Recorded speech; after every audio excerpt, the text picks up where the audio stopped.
Hi, it's Amanda from Learning to Love Well, and I am back. We are back from testing, and it is awesome. We actually took a little bit of time off. I know it's a little bit late. Normally I try to post every week. I am so sorry. This is totally, yep, that is,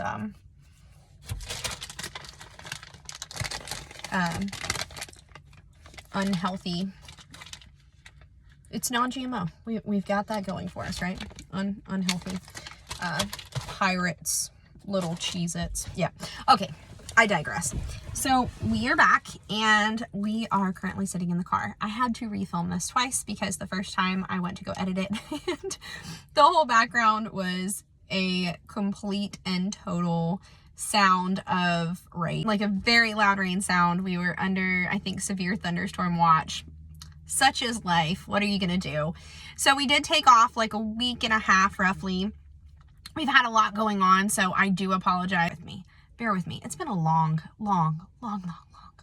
week. But by God's grace, we are getting through it. And so because of that, today we are going to talk about resetting for the new year. This is more cheesy popcorn. Okay. This is one of those things that unless you are one of those people who love to plan, this is not your friend. Like this part of the school year, it's not your friend. But there are a couple things that make it a little bit simpler. So we're going to talk about a reset in homeschool. And a lot of people might not think about it in terms of, if you were a public school teacher, you would have some wrap-up teacher work days. This is kind of what I'm talking about. We're talking about wrap-up homeschool work days. But they look a little bit different. So for us, this is making a portfolio. And our portfolio we do every year. We are required in the state of North Carolina to make sure that our kids are in school for 180 days. It's one of our requirements. We also have the requirement to test. And we also have the requirement to keep an immunization record on hand.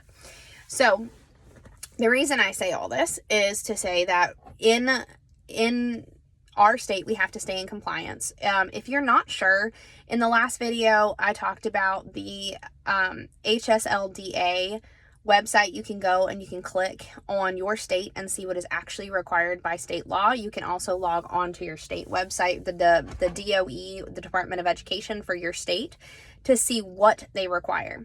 So mine does require that we keep an attendance. Okay.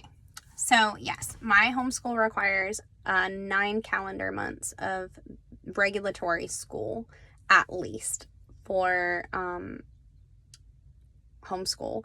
Also, there are some exemptions for like certain holidays and things like that, but for regulatory hours, we kind of have to do that. That is one of the reasons too why we like year-round homeschool, because there's a little bit more flexibility if we're going 12 months a year.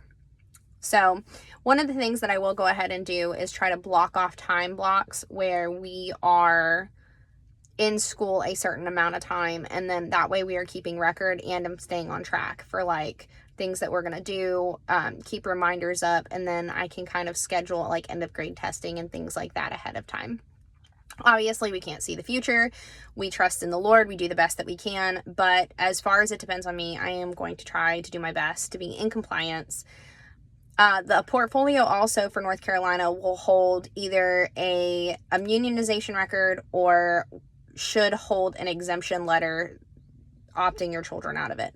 This is required by the state of North Carolina. Now, you don't have to have it in the same spot. You just have to keep it on record. For me, I think it would be a good idea to just put it all together. So if we ever did get audited, there it is, bada bing, bada boom, here you go, here's your information. Another thing is we keep our test scores in there. So for the state of North Carolina, we are required to test every single year. And so I keep all of my kids' state approved testing scores in one area. This keeps anything from getting lost. That way, again, if I ever get audited, my I's are dotted, my T's are crossed, and we are good to go.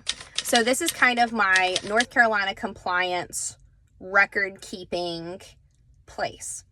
In this portfolio, the other thing that I will do is I will do something cool, and we started this last year, was I made an all about me worksheet. Now, we are Christian. Ours is God-focused, picture of what we use. If anyone's interested, I can try to figure out a link in order for you to print it out. But from year to year, I want to see how God is growing my children. I want to see things that they're interested in. I want to see things that they're thankful for. I want to see how they're growing and developing as a person. And that is one of the things that I keep in their portfolio, which again, it's just a binder. It's just a binder that carry this information throughout their homeschool. I did just have to upgrade to a bigger size binder because some of their binders were getting pretty full. Another thing you can keep in this portfolio is examples of work that your children have done throughout the homeschool year. I would recommend this. You don't have to. You know, I think it's kind of cool for the kids if they had like a really cool art project that you can stick a picture of it in. Or if you're one of those super crafty moms, you know what I'm talking about. You know, ladies, what I'm talking about. I'm talking about the super crafty moms, like the ones that are going to scrapbook this with like the washi tape and everything. I'm not that dedicated. I'm not that dedicated to the crafty washi tape. But there are some of you that could make this thing look absolutely beautiful and make it like a keepsake for all the years that you have done this. So with that being said, you can make this however you want. You can really reset and make it cool and fun and engaging. I got my kids involved this year. They all got to draw different pictures on the top of their portfolio, depending on what they were interested in. Some of them were super simple. Some of them were very elaborate. One of my children integrated a comic strip character that he made up. Super cool. So all of this stuff is really up to your discretion. You can make it as interesting. I made it an art project. Why not? And then the kids can kind of have fun with it and make it their own, because they're at the age now where we can keep an attendance going and things like that. So towards the end of the school year, after end of grade testing, one of the things I really like to do is kind of reset for the new year. And this is the best way I know how to do it, is making sure that we're staying in regulations and compliance with our state. I talked about it in the last video. The Bible tells you to be subject to governing authorities. So we're staying subject to governing authorities because that's what our Lord tells us to do. It's what Jesus wants us to do. So my job is to say yes, sir.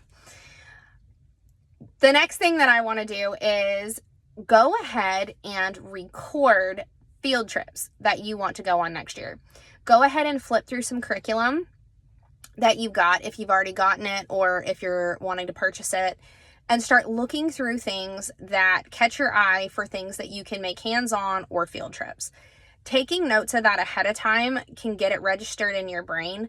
I have designed a worksheet and 2 worksheets, but I can't pop them up. They're actually in a planner that I'm working on designing. But if you are interested in me making a worksheet specifically for print, please just let me know in the comments below, and I have no problem making an extra worksheet. I love doing that kind of stuff. Me and Canva are very good friends. But if you're crafty, you could get on Canva and do the same thing. Or you don't even have to make it digitally. You could easily write it out on a sheet of paper. Make it as minimal or elaborate as you want. Mama, this is your thing. You know what I'm saying? And so one of the things that you can do is a field trip worksheet. I suggest you write down the cost of how much this field trip is going to cost, how much of your day it is going to take up, and what it is related to in your curriculum or what you want them to learn from it. And then just keep a running checklist of things that you would like to do. It is so easy in homeschool because you have a set book of curriculum and maybe you've got like 4 kids under tow to just sit there and homeschool by the books every day. I'm telling you, I've done this long enough. It is very easy to get into the curriculum only rut.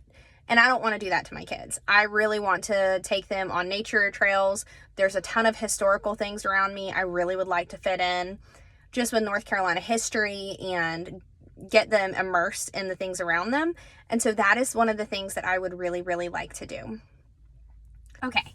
And the last thing that I would recommend you starting to look for a reset, if you haven't, 2 things. Sorry, I said 1 thing, it's 2. Is if you have any curriculum that you are wanting to purchase or thinking about purchasing or anything like that, the first thing that I would recommend you doing is writing out a homeschool budget.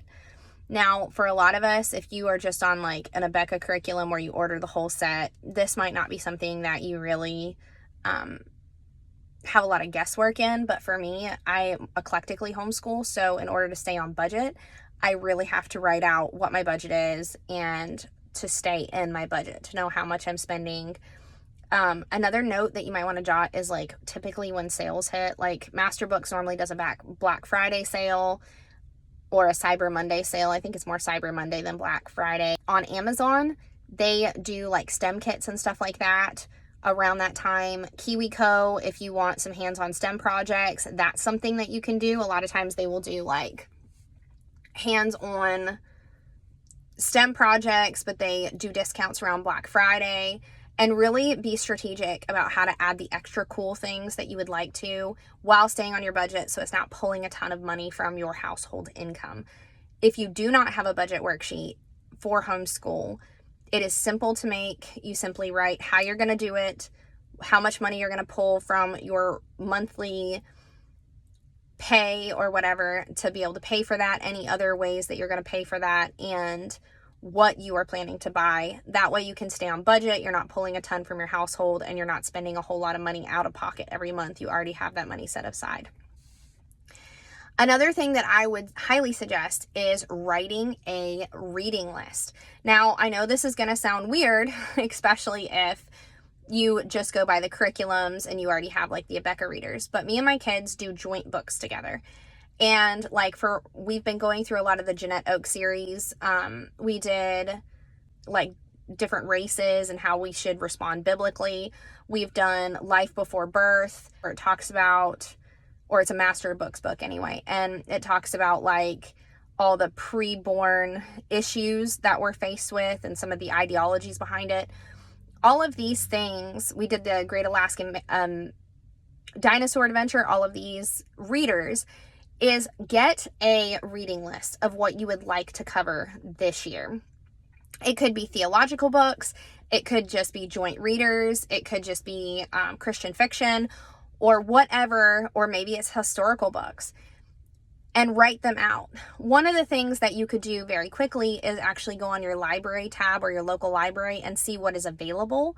There are also apps now like Hoopla and things like that that let you rent those books for free.